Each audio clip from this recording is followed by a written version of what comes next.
A little clone girl unleashes chaos and death upon the Jurassic world. This is spoilers. That's my one-word review for Fallen Kingdom. Let's jump right into it. I'm your Pappy, recording from Denver, Colorado. That groan that you just heard was Stevie, recording from Elkhart, Indiana. 574. Stevie, I take it you're not a fan of this movie? I mean, this is the worst movie I've seen in a long time, like going all the way back to A Cure for Wellness and The Circle, which this movie was actually worse than both of those. And I saw those movies drunk. So take that as it is. This movie sucks. Well, also on the podcast, we got Money Mikey Toller. Mikey, before we started, you called this movie a masterpiece. Was that sarcasm? Or... Yes, of course it was sarcasm. But I don't think it was nearly as boring as The Circle. I didn't say boring. This movie at least has dinosaurs in it. But yeah, but it had no antler chandeliers. Think about that. That's true. That's true. It did have Jeff Goldblum, though. That's kind of the way the movie starts off with my boy, Dr. Ian Malcolm, in which, did you guys think he was going to be in this movie way more based on the trailer? Yes. I thought it was like a reprisal role where he just saves the day in the third one. Like, he's like seen in this one and saves the day in the third one. He's delivering this weird, like, testimony to the Senate. I don't understand it. Yeah. He's also, like, recently had, like, a Hollywood star on the Walk of Fame or whatever, and he's been all over, like, the promotions for this movie, and then this is the only scene that he's in. Do you want to know why he's been all like over the promotions? 30 seconds. Because that's the only way people are going to go to the theaters, because this movie sucks dick. It's such a slap in the face, though, because people love Jeff Goldblum, and, like, there's got to be at least one or two people in every screening who's, like, just in that theater for some Dr. Ian Malcolm, and they get let down by only, like, an opening testimony to the Senate, and then he, like, ends the movie, too, but... Also, why is the beginning of this movie even happening? Like, should we save the dinosaurs? It's like, no! It's like, no! This has already happened twice. This is the sixth time we're talking about should we save the dinosaurs or not. Or the fifth time. I don't even know the number anymore. But why is there so little security around this island? Yeah. No government is taking charge over this situation at all. Well, the weird thing is you have Dallas Beggs Howard in this movie, and she plays... Such bags. She plays Claire. But, like, she's, like, leading this, like, group of millennial activists doing That's a fat girl's name. doing, like, this, like, telethon for the dinosaurs. Like, Save the Dinosaurs, man. Like, and not... Oh, my gosh. Not a second after she hangs dollars for up... scholars with dinosaurs. Basically, not a second after she hangs up with the senator, it comes on the TV, dinosaurs now banned, or something really stupid. It was that old Air Jordan commercial. Just a big X over a dinosaur. Banned. Yeah, I don't know what they were expecting to convey with this telethon for dinosaurs or whatever. I thought that was so stupid. There was obviously never going to be enough money raised from random donors to save dinosaurs. It was even worse when premise. she was like talking to that like senator donor or whatever. And she's like, could you imagine your child growing up in a world without a dinosaur? And it's like, yeah. It's like, I grew up without dinosaurs. It's fine. Yeah. You've all been fine. We're adjusting. Literally everything that's ever been bad that's happened in this world has been because of dinosaurs. They've broken out before. So it's like a great thing to get rid of these. But so with the government option being taken out of the mix, this group like turns to private industry, and she arranges to get these dinosaurs off the island. But first, we gotta bring in our hero, Chris Pratt. And Stevie, we were talking about this a little bit. Chris Pratt, who plays Owen Grady. Are you worried about his career a little bit? He was never supposed to get here. Honestly, like Guardians is what like launched him, because he was the fat funny guy in Pawnee, Indiana, that got shredded in 6 months, and Guardians took him to a whole new level of fame. Then he did another blockbuster with Jurassic. I hope he doesn't. I hope he's not in the third one. I hope his character just like mysteriously dies. But I like trying to wrangle up dinosaurs. Yeah, I hope like Blue just kills him out of out of nowhere. They just like newt him. Yeah, like honestly, because like style. I want his career to like be super successful, but I'm afraid he's just gonna get typecasted for every blockbuster there ever is. Well, it feels like he's playing the same character in every movie. Mikey, what did you think about Owen Grady in this movie? Yeah, I was gonna say something about that. I mean, it's no diss against Chris Pratt. I mean, he's a pretty lovable guy, but it's not like he's acting very much in this movie or any of his roles. He's just naturally funny and doing all this offbeat kind of like improv line sounding stuff. I mean, he's just naturally funny. He's just being himself. So he's not really showing any range, I guess, but I don't know. Who else would you want riding dinosaurs on motorcycles? I mean, I don't think you're going to get anyone better or willing to do Jurassic Park, I guess. Shia LaBeouf. Bring him back. Please. Make Shia LaBeouf famous again. So Chris Pratt, Star-Lord's gotta go save the dinosaurs. Bags Dallas Howard convinces him, and this is all within like the first probably 30 minutes of the movie, and it like ends up with this giant set piece on the island. But one thing that's like distracting about this whole thing is you have these two characters. I think one's name's Franklin and one's name's Nerdy Drake Z, and they're like, oh my gosh, two of the worst characters I've seen in a movie in a long time. They're supposed to be the comic relief, and they're just terrible from both. Yeah, Nerdy Drake didn't land like one single joke throughout this entire movie. Nerdy Drake. And he's like, he looked just like Drake. And what was his job at the telethon or whatever? He's like running the social media for the Save the Dinosaurs telethon, and then all of a sudden he's hacking into Jurassic Park security systems. Dollars for dinos. I don't know where this guy came from. He said something about being a systems analyst that reminded me of that part of What We Do in the Shadows, where he's like, what do you do? I'm a systems analyst. And the vampires go, virgin.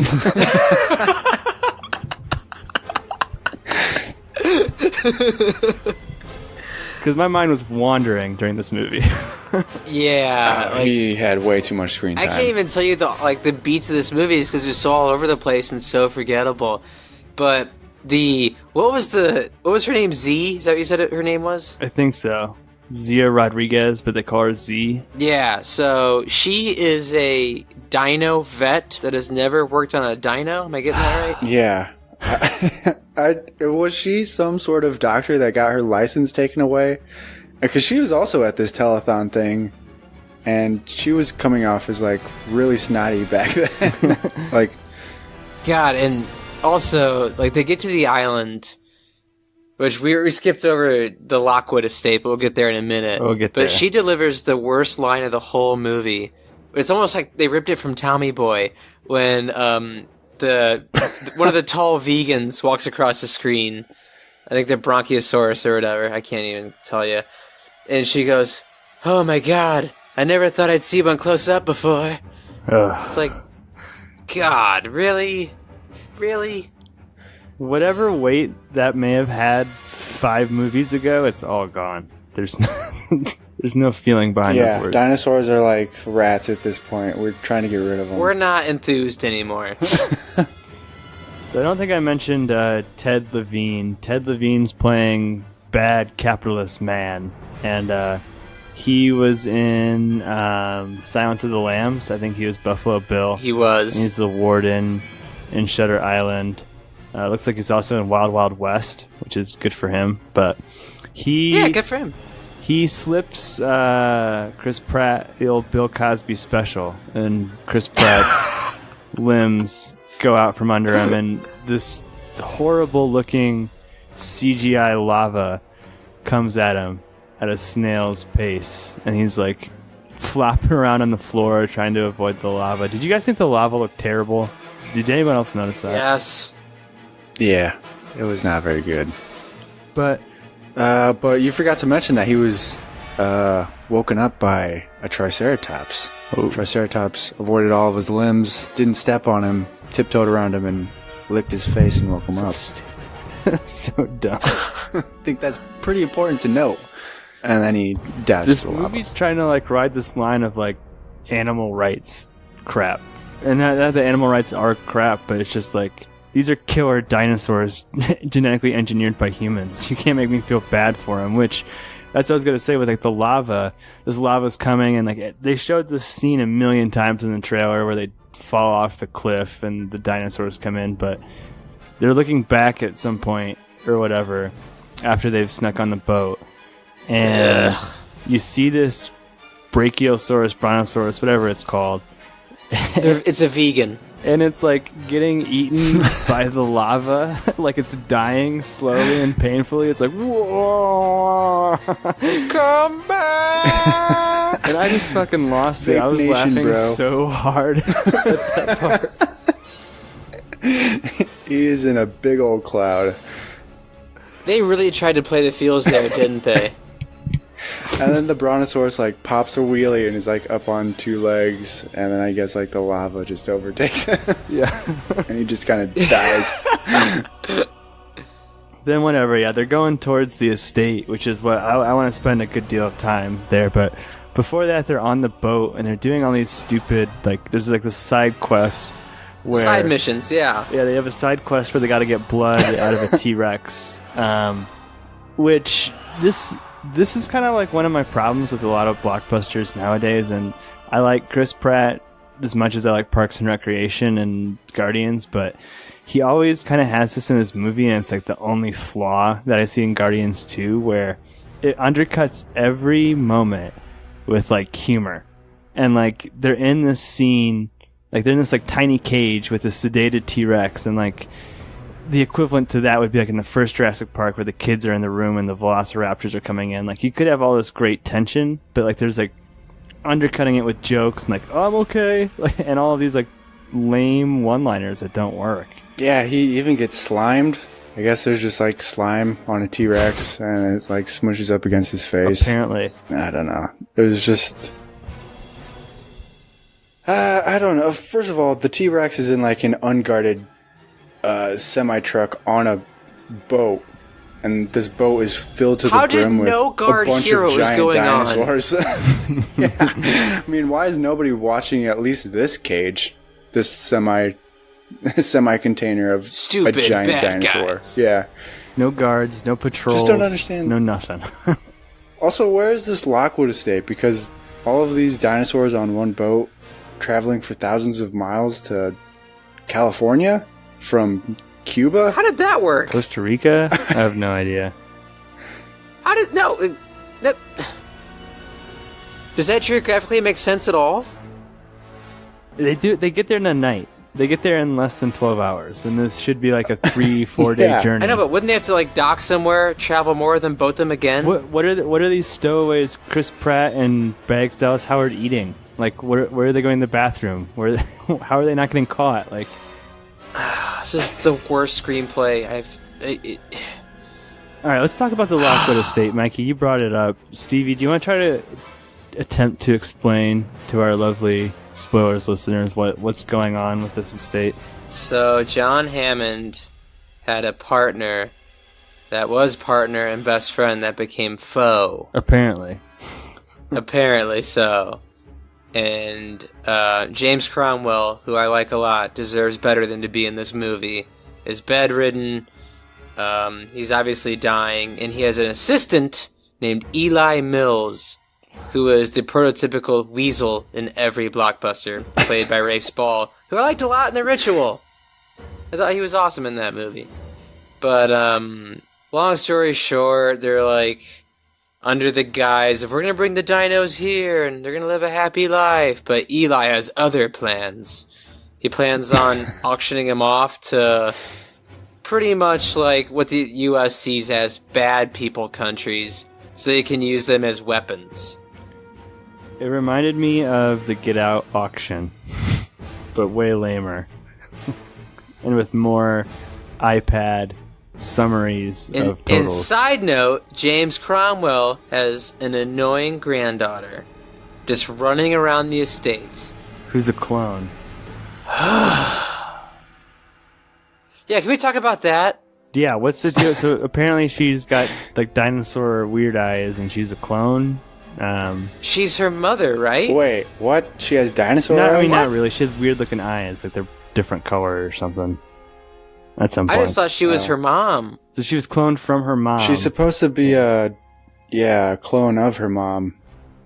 Yeah. Because Cromwell's daughter died in a car accident, supposedly, and It was probably a dino accident. Probably got eaten in half.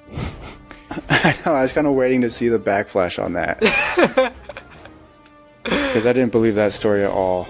But yeah, they get to this Lockwood estate, and this old guy, I guess, is oblivious to all of the military guys hanging out in his basement, building more dinosaurs.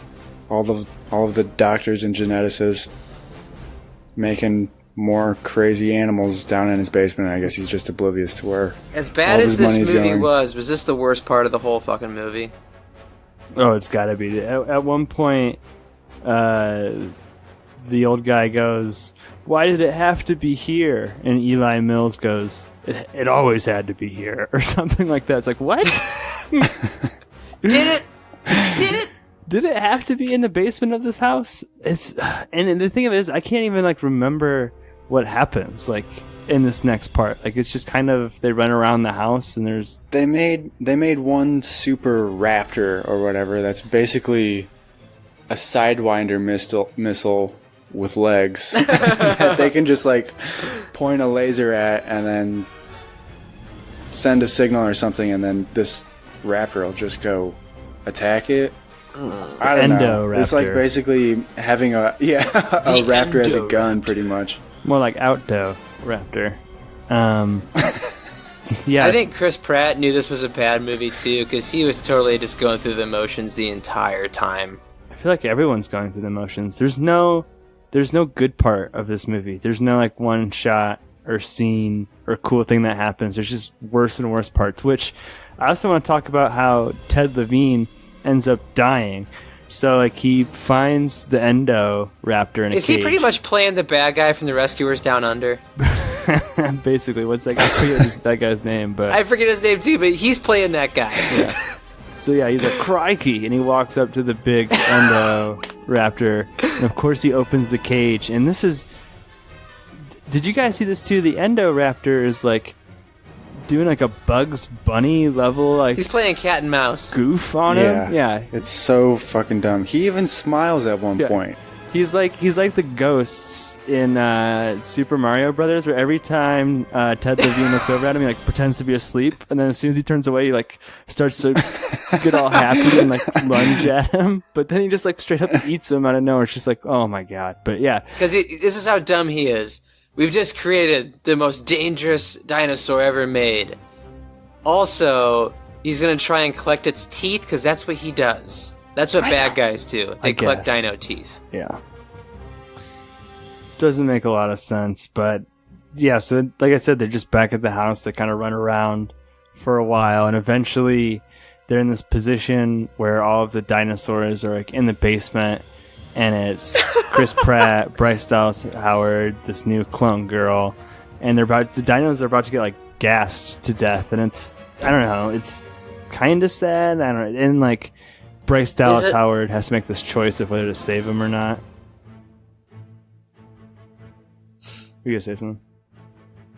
Oh, I was just going to say, this part is like so dumb, because like we've already seen like the vegan die on the island. And then it's like all these dinos are crowded up. Like it's like what you said. Should we press this button to release all the dinosaurs into the wild, or should we let them die? And I think they should just let this and this franchise die right here. Also, whoever presses this button is gonna have some real consequences hanging down on them. I hope they- people are obviously gonna die from all these dinosaurs running around. Lives. I hope that little clone dies by dino. Very irresponsible of her. Death by dino. But then, yeah, the last shot too is so stupid with all of the the dinosaurs like intermixing with the world. Like you have lions and dinosaurs yelling at each other at the zoo, and that big fish dinosaur is about to go Jaws, and all the beachgoers, and can't wait for Jurassic World 3, I guess. Yeah, I didn't stick around for a post-credit scene if there was one, so... Was there one? I just kind of got up and left pretty quick. This movie's fucking long. Oh, it's I don't 2 know. hours, right? 2 hours, 10 minutes, and I love the part... I didn't love it, I just rolled my eyes, and I think my wife was getting mad at me half the time because I was kind of bumping her every time they say something stupid or cliche. When Ian Malcolm looks directly into the camera and goes, "We now live in a Jurassic world." Oh my god. Is that the last line of the movie? Last line of the whole movie. Yeah. And that was probably his exit from this franchise. I doubt he'll make an appearance in the next one. You know what the real problem with this movie is? It's not willing to go full cheese. Like, we just did a podcast on Point Break, and like Point Break goes full cheese, like throwing dogs, random skydiving, and you buy into it. It's self-aware. Yeah. This movie's not self-aware. And like when you have something like ending saying this is a Jurassic World, it's like you feel bad for the movie. You're not laughing with it. But you guys have any other points? Yes, Stevie? Yeah, I was upset how the Endoraptor, the most dangerous dinosaur ever made, its only weakness is 3 dusty white people and a raptor about half its size. Yeah. Why wasn't this thing in the movie the whole time? Because this thing is the next Or how step stupid it was when it went full Spider-Man and unlocked the door from like the roof to get into that girl's room. So dumb. Yeah. Lots of complaints with this movie. You know what this movie almost like could have been? Like it should have just like focused on Better? the house. Like it should have just been like flashed forward like 10 years and like some dinosaur got out or something. I don't know. The way that the two parts are mashed up feels so unnatural. It feels like 2 different movies, doesn't it? It's like, yeah. Like it's there's like, no cohesiveness at all. Full Metal Jacket, but way shittier. I don't even like that movie. Yeah, and it's also, they kind of went like, I don't want to throw George Lucas under the bus or anything, but this is like the most and then this happened movie I've ever seen. Like, then this happens, then this happens, then this happens. There was like no consequence to anything. It's like they're just jumping from scene to scene. All of the good scenes were already shown in every trailer. Like, I didn't go into there seeing anything new. Yeah. That was the problem for me. It's like all of the good scenes in quotes, were already pretty heavily played in the trailer, so there's not too much you're missing if you don't see it. Yeah, I guess. Any other final thoughts? You guys want to do yes or no's? Let's see here.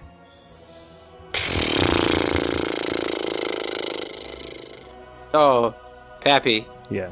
You know B.D. Wong, who plays Dr. Wu, or Henry, I forget what his name is. Yeah, Dr. Did you Wu. hear his Shang voice from Mulan? No, did he do it? Oh yeah, it came out in full force when he was screaming at Nerdy Drake to go do something. When Nerdy Drake was go grab a phlebotomy. Yeah, case he or was like telling him something. to do doctor stuff. Like the Shang voice came out in full force. That's hilarious. I mean, Best part of the whole movie. He's the real mastermind behind Jurassic Doomsday we have. Another note here, Geraldine Chaplin played Iris in the movie. She was the old woman, but that is the daughter of Charlie Chaplin. So No way! really dragging the family name through the mud now. Yeah. Movies like this.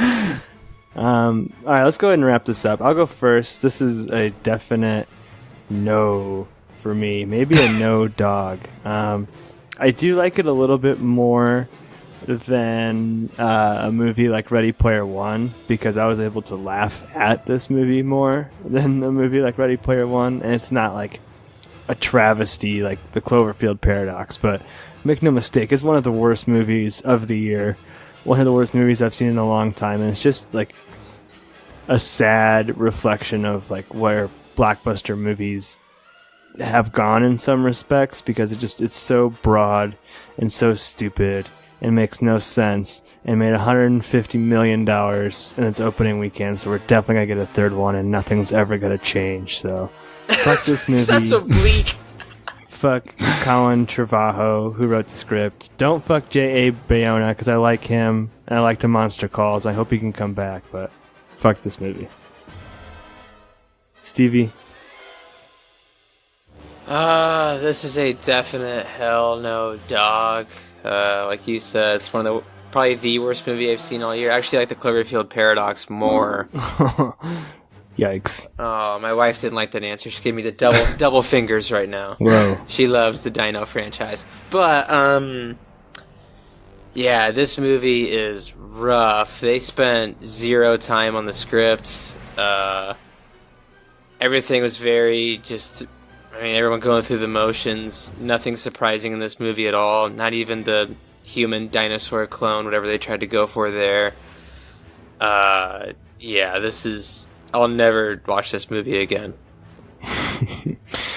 Alright, last but not least, Mikey, what do you give this, and where is this going to end up on your 2018 ranked list? This is no. I don't know if it's as hard as a no as you guys. I mean, there's dinosaurs, so I guess there's that. But Jeff Goldblum. There's some action. But it's definitely not the best movie of 2018. And like Pap said, it's already made its money, so there's definitely going to be a third one. And I'm just trying to figure out where the franchise goes from here. Obviously, there's now dinosaurs running all over North America or the world, and I guess they're just going to be destroying stuff everywhere. So I'm guessing Chris Pratt is jumping from city to city, saving everybody in the next movie, and I don't know. It's just going to be like a Godzilla movie next time. But this franchise has gone on way too long, and a lot of them are really bad movies, so I guess people just love dinosaurs way more than they care about good movies, I guess. I don't know. I would like to see bad. I'd like to see like a much more intimate movie where you can have all that side government stuff on the island, but Chris Pratt's is trying to track down Blue while like the island's exploding. That would have been a fine movie. Yeah. Like that would have been a much better movie if it was just like, they're going in, yada yada yada, we can sneak on the ship and we can track down Blue. That would have been fine.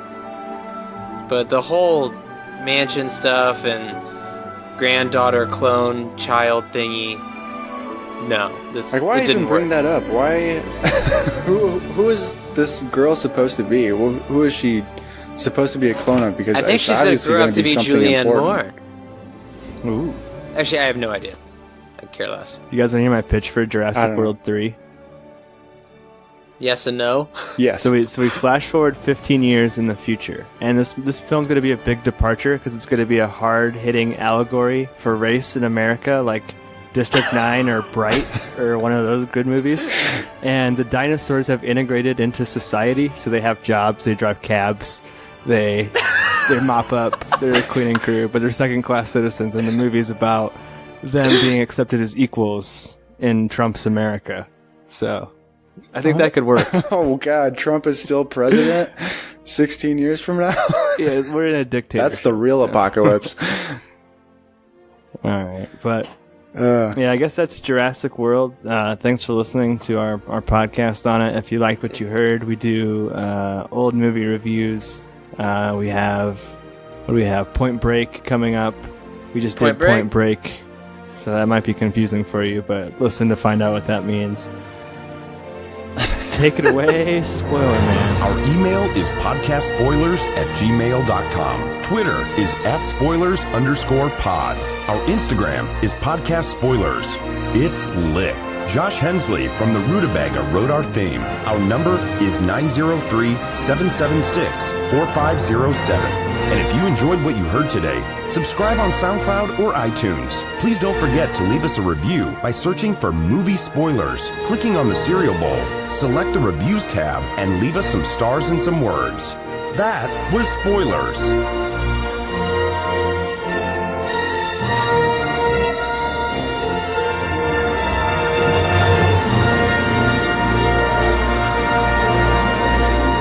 $30.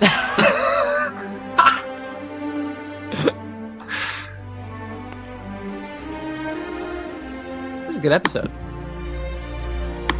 Jurassic. Oh god, that movie's so bad. Yeah. Oh yeah, I'm done. I'm just packing a backpack. Yeah. Yeah, I'm just packing a backpack for Vegas. This is how Trump gets his wall. It's the dinosaurs escape.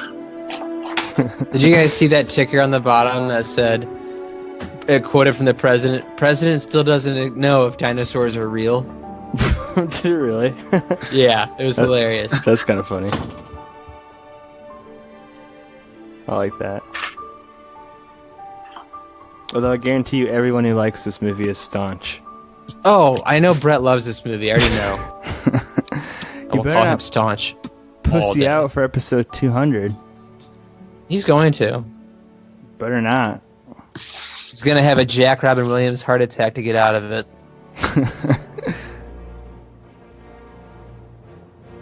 Oh wait. I made a folder. So we're not doing anything tomorrow? I don't think so. Stand out Friday? Yeah.